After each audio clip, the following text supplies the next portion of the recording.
అయినా ఈ ముఖ్యమంత్రి ఏమన్నా ముఖ్యమంత్రి లెక్కున్నాడా? ఏం మాటలు మాట్లాడతాడు ఆయన? నాకు తెలియక అడుగుతా. మొన్న చెప్తున్నాడు, మా తమ్ముళ్ళు చెప్పాలి, ఆయన మంత్రి చేసిండు అజారుద్దీన్ని. మన దెబ్బకు అజారుద్దీన్ బైసాబ్ను మంత్రి చేసిండు. చేసినాక చెప్తున్నాడు, మొన్న మీటింగ్లో వెంగళరావు నగర్లో నేను చూసిన, అజారుద్దీన్ అట వరల్డ్ కప్ తెచ్చిండట. ఇక ఏం చెప్పాలి? రేవంత్ రెడ్డి మాటలలో నిజాయితీ ఎంత ఉంటుందంటే, నేతి బీరకాయల నెయ్యి ఎంత ఉంటుందో రేవంత్ రెడ్డి మాటలలో నిజాయితీ కూడా గట్లే ఉంటుంది. ఒక అజరుద్దీన్ ముచ్చట్నే కాదు, ఇటువంటి ముఖ్యమంత్రి బహుశా దేశంలో ఎవరు లేరు. చాలా విచిత్రమైన మాటలు మాట్లాడతాడు ఈయన. నేను ఒక 2-3 చూపెడతా మీకు ఆయన మాటలు, భయం అవుతుంది మీది మీకు గిసుంటోడా అని చెప్పి. జరగా రేవంత్ రెడ్డి మాటలు పెట్టవా జర ఒక్కసారి వినిపించాలి అందరికి మనలో. ఇది కాదు ఇంకో తిరిమొరి మాటలు మాట్లాడింది పెట్టి, ఇది మళ్ళీ చూపెడతాం. ఇంకా తిరిమొరి మాటలు మాట్లాడింది ఇంకోటి ఉంటుంది, అది పెట్టు. అంటే ఎంత అన్యాయం అంటే, ఎంత గమ్మత్ అంటే, విప్రో ఇన్ఫోసిస్ CEO ఎవరు అని అడుగుతున్నాడు. ఒకసారి మీకు చూపెడతా, ఇప్పుడే మీరు చూడురి, గా వీడియో ఒకటి చూపెడతా నీకు. అట్లాగే ఇంకొక మాట కూడా నేను మీకు విజ్ఞప్తి చేస్తా ఉన్నా. ఈ ముఖ్యమంత్రి గారు పోనీ 6 గ్యారంటీల విషయంలో ఫెయిల్ అయింది, అందరికి ఎరికే. కేవలం ఒకటే ఎత్తుకున్నాడు ఆయన. 2 ఏళ్ల నుంచి టైంపాస్ కార్యక్రమం పెట్టుకున్నాడు. కేసీఆర్ గారిని తిట్టాలే, ఆ పూట గడపాలి. కేసీఆర్ గారి మీద కేసు పెడుతున్నా అని చెప్పాలి, ఓ పూట గడపాలి. ఒకరోజు ఫోన్ ట్యాపింగ్ అనాలి, ఒకరోజు కాళేశ్వరం అనాలి, ఒకరోజు ఫార్ములా కేసు అనాలి. టైంపాస్ చేయాలి, ప్రజల దృష్టి మరల్చాలనే చిల్లర ఆలోచనలు తప్ప ఒక్కటంటే ఒక్క హామీ ఇప్పటి వరకు అమలు చేయలే. ఏమన్నా మాట్లాడితే ఒకటే చెప్తాడు, ఫ్రీ బస్సు చేసినా అంటాడు. నేను అడుగుతున్నా మా ఆడబిడ్డల్ని, ఫ్రీ బస్సు బాగుందా అమ్మా? బాగుందా తల్లి? ఫ్రీ బస్సు కథ ఏంటంటే, మహిళలకేమో ఫ్రీ అట, కానీ మీ ఇంట్లో ఉండే మగవాళ్ళకు డబుల్ టికెట్ అట. మీ ఇంట్లో ఉండే పిల్లలకు 25% బస్ ఛార్జీలు పెంచిరట, బస్ పాస్. ఇక అదేం ఫ్రీ పాడైంది? కుడి చేత్తో ఇచ్చుడు, ఎడమ చేత్తో మళ్ళీ గుంజుకున్నాడు. అది ఎట్లా ఫ్రీ అవుతుంది? అట్లాగే ఒక్క గ్యారంటీ అన్న అమలు చేసిండా? ఇవాళ మరి ఓట్లు అడిగేతందుకు రేవంత్ రెడ్డి గారు నేను అడుగుతున్నా, మేము 10 ఏళ్ళు ఏం చేసినామో చెప్పి ఓట్లు అడుగుతున్నాం. 10 ఏళ్ళు ఏం చేసినామో, ఎన్ని కేసీఆర్ కిట్లు ఇచ్చినాం, ఎన్ని లగ్గాలు చేసినాం, కళ్యాణ లక్ష్మి, షాదీ ముబారక్ పేరు మీద జూబిలీహిల్స్ లో ఎట్లా 4000 డబుల్ బెడ్రూమ్ ఇల్లు ఇచ్చుకున్నాం, హైదరాబాద్ లో 1,00,000 డబుల్ బెడ్రూమ్ ఇల్లు ఎట్లా కట్టినాం, ఇవన్నీ చెప్పి ఓట్లు అడుగుతున్నాం.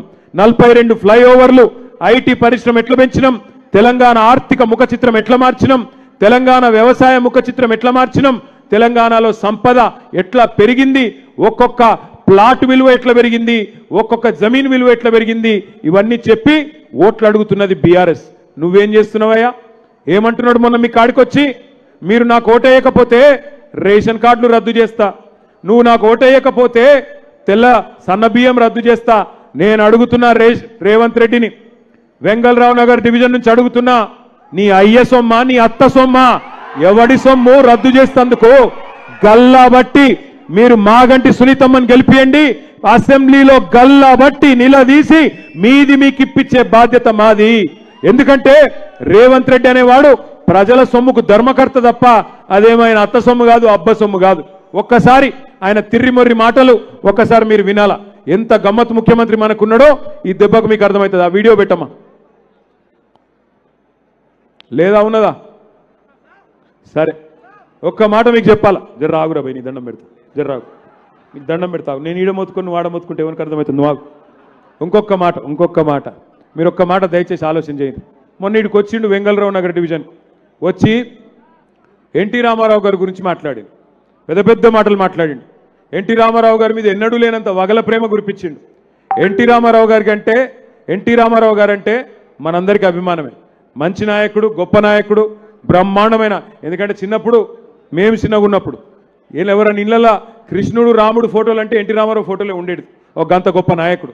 ఆయన మీద రేవంత్ రెడ్డి గారికి ఎక్కడ లేని ప్రేమ పొంగుతున్నది. అసలు ఎన్టీ రామారావు గారు పార్టీ పెట్టింది ఎవరి ఖిలాఫు? కాంగ్రెస్ పార్టీ ఖిలాఫ్ పెట్టిండు. కాంగ్రెస్ పార్టీని ఎన్టీ రామారావు గారు విమర్శించినంతగా బహుశా భారతదేశంలో ఎవరు విమర్శించలే. ఓట్ల కోసం ఇవాళ ఎన్టీ రామారావు గారి మీద ఎక్కడ లేని ప్రేమ వచ్చింది రేవంత్ రెడ్డి గారికి. పెద్ద మాటలు చెప్తున్నాడు. నేను రేవంత్ రెడ్డిని ఒక్కటే అడుగుతున్నా, నీకు నిజంగా ఎన్టీ రామారావు గారి మీద ప్రేమ ఉందా? ఓట్ల కోసం తప్ప 2 ఏళ్ళు ఎన్టీ రామారావు ఎందుకో యాదికి రాలేదు.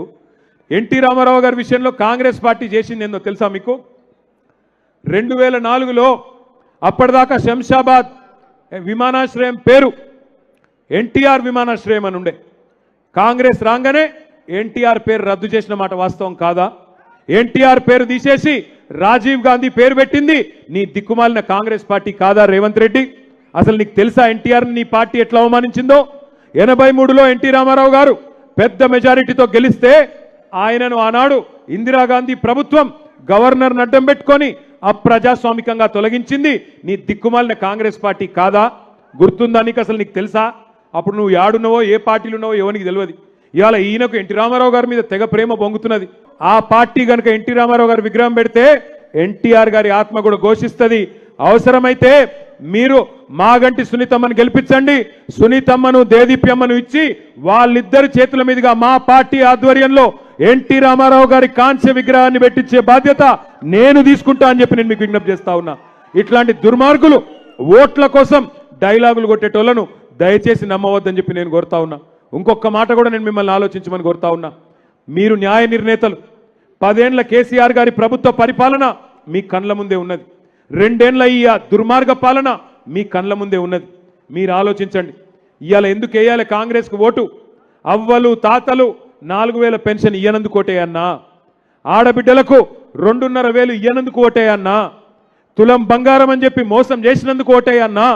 లేదా ఆడపిల్లలకు స్కూటీలు ఇస్తా కాలేజీకి పోయేటోళ్ళకి అని చెప్పి మోసం చేసినందుకు ఓటేయాలనా? పిల్లలకు యువతకు 2 లక్షల ఉద్యోగాలు ఇస్తా అని చెప్పి మొదటి సంవత్సరంలోనే ఇస్తా అని చెప్పి మోసం చేసినందుకు ఓటేయాలనా? అశోక్ నగర్ చౌరస్తాలో నిరుద్యోగులను లాఠీలతో కొట్టిపిస్తున్నందుకు ఓటేయాలనా? అట్లాగే హైదరాబాద్లో రియల్ ఎస్టేట్ బర్బాద్ చేసి కారోబారులు బర్బాద్ చేసి హైదరాబాద్ను ఆగం చేసినందుకు ఓటేయాలనా? మనం 36 ఫ్లైఓవర్లు కడితే రేవంత్ రెడ్డి గారు 36 గుంతలు కూడా పూడ్చలే రోడ్ల మీద, అందుకు ఓటేయాలనా? హైదరాబాద్లో బ్రహ్మాండంగా మనం యాపిల్, గూగుల్, అమెజాన్ లాంటి పెద్ద పెద్ద దిగ్గజాలను మనం తీసుకొస్తే ఇవాళ పారిశ్రామికవేత్తల తలకు తుపాకులు పెట్టి బెదిరిస్తున్నందుకు ఓట్లేయాలన్నా? రేవంత్ రెడ్డికి ఎందుకు ఓట్లేయాలి మనం? ఏ కారణం చేత కాంగ్రెస్ పార్టీకి ఓట్లేయాలి? ఆటో వాళ్ళను చంపినందుకు ఓట్లేయన్నా? ఆర్టీసీ వాళ్ళని ఆగం చేసినందుకు ఓటేయన్నా? తెలంగాణలో అన్ని వర్గాలను నాశనం చేసినందుకు ఓటేయాలనా? ఎందుకు ఓటేయాలి? ఏ కారణం చేత ఓటేయాలి? ఆలోచించండి. నేను రేవంత్ రెడ్డిని కూడా అడుగుతున్నా, ఇక్కడ తిరుగుతున్న కాంగ్రెస్ నాయకుడిని కూడా అడుగుతున్నా. మాట్లాడుతూ ఒక్కటే డైలాగ్ కొడుతుండు, మాకు ఓటేస్తే వచ్చే 3 ఏళ్ళు మేమే గవర్నమెంట్లు ఉంటాం కాబట్టి మాకు అభివృద్ధి చేస్తాం. నేను అడుగుతున్న రేవంత్ రెడ్డి, నీకేమైనా సిగ్గుంటే ఈ ప్రశ్నకు సమాధానం చెప్పు.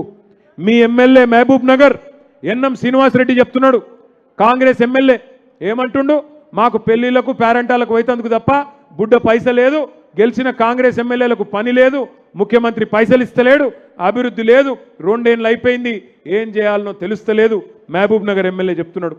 ఎల్లారెడ్డి ఎమ్మెల్యే మదన్ మోహన్ కాంగ్రెస్ ఎమ్మెల్యే, ఆయననేమో ముఖ్యమంత్రి గారు టైం ఇస్తలేడు, పైసలు ఇస్తలేడు, నాకు వరల్డ్ బ్యాంక్ వాళ్ళు, నాకు ప్రపంచ బ్యాంక్ వాళ్ళు ఒక 100 కోట్లు ఇవ్వండి అని ప్రపంచ బ్యాంకుకు ఉత్తరం రాసిండు. పక్కనే ఉంటుంది కంటోన్మెంట్లో ఉప ఎన్నిక వచ్చినప్పుడు ఇటువంటి కథలే చెప్పిండ్రు, పెద్ద పెద్ద కథలు చెప్పిండ్రు.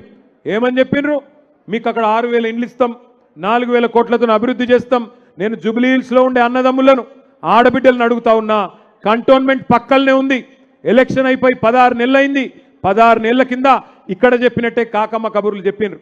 ఒక్క పైసా ఇచ్చిండా, ఒక్క రోడ్ వేసిండా, ఒక్క ఇల్లు కట్టిండా? దయచేసి అక్కడ ఉన్న మీ అన్నదమ్ములను ఆడబిడ్డలను అడగండి, మోసపోకండి.